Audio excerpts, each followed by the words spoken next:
well. It is said that the image of the Buddha was influenced by the image of Apollo. Look here. The nose is an extension of the forehead, which is typical of the Greek profile. The wide-open eyes and the very natural mouth are also part of the Greek conception. These remarkable busts may be all the treasure Dr. Tarzi discovers this year. He's mere days away from the end of the digging season, and still no sleeping Buddha.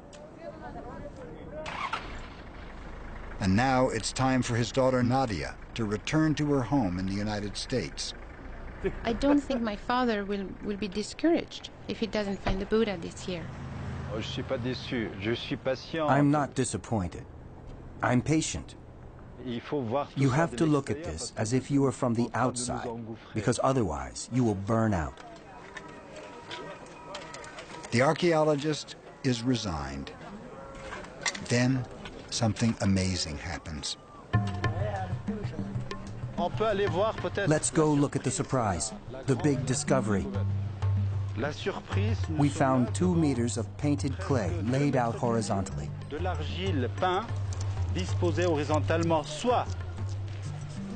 It's part of something of considerable size.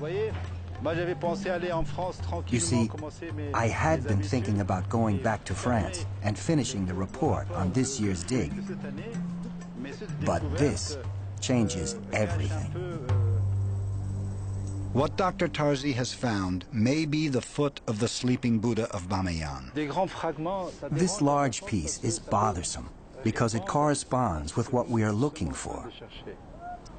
It's not really bothersome. It's wonderful. But the fact that we are finding it at the end of this year's excavations is bothersome. Significantly, the supposed foot is right where it should be, near the monastery's western side. By tradition, sleeping Buddhas are aligned with their feet pointed west and their heads east.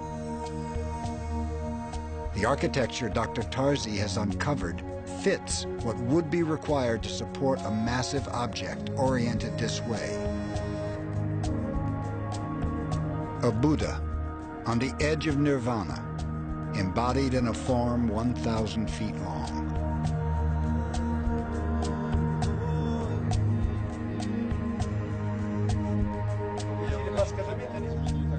Working quickly, Tarzi and his team exposed paint adorning the mysterious mound.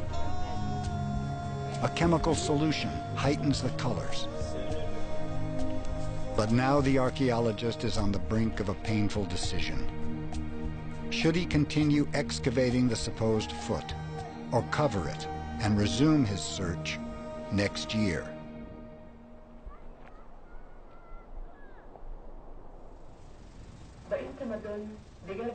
Some of Afghanistan's cultural warriors don't have to wait to savor the fruits of their devotion. At Afghan Films, the National Film Archive, a cast of heroes takes in a show of treasures once thought lost. When the cultural legacy of Afghanistan came under attack, its vast archive of historic films became even more important. That's because many Afghan treasures now exist solely as images captured on celluloid. Yet the Taliban set out to destroy even this, the archive of Afghan films. What they didn't anticipate was that the archive staff was willing to die to stop them. We were very upset when the minister of the Taliban brought the order to burn the films. We felt our hearts pounding. We became emotional. Here, they burned the films here. We have the evidence. They burned them in front of me. That day, it was like a dearest friend is being killed in front of you. That day was the darkest and hardest day for us. You plant a tree to collect its fruit. We worked for our people to have the archive, and they burned it. I became irrational. I decided to throw myself and the Minister of Information and Culture into the fire with the films. At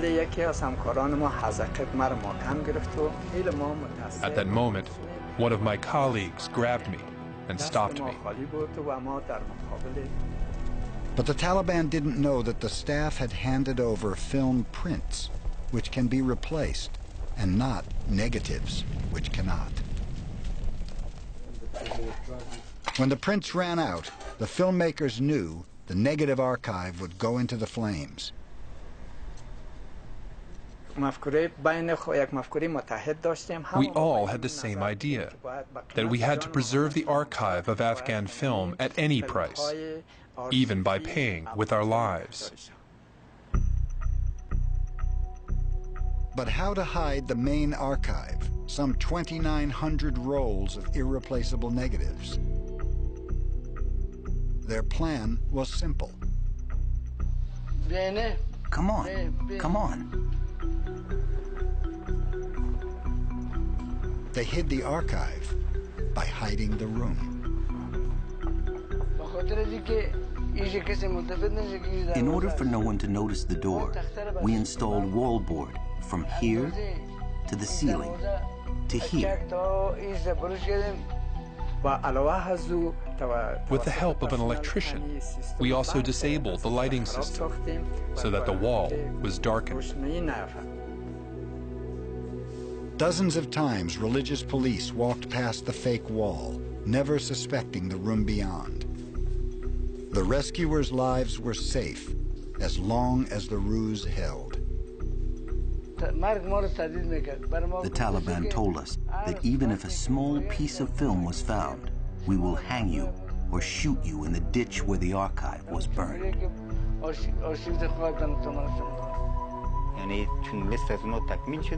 Taliban minister said, if we find another film here, we will burn it along with you. Month after month, the staff sweated through surprise inspections and the Taliban's insatiable demand for films to burn. Their countrymen assumed the archive was lost. But when at last the Taliban fell, the archive's rescuers brought the negatives out of hiding. Hailed as heroes, they shrugged off the acclaim. But they saved their Taliban-era IDs as mementos of a time when they would have given their lives for the art they love.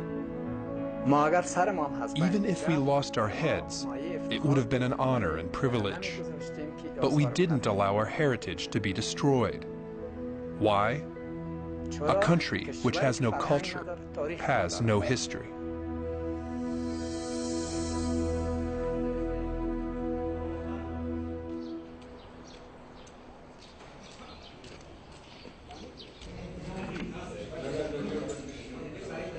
Now, Afghan history is in the making at the presidential palace. After examining several gold objects, Victor Sarianidi has no doubt. This is the treasure he excavated in 1978. But is the gold all here? The only way to know is to open all 6 safes and catalog their contents. They have just seen a fraction of the collection. It's 100, 100, 142. But all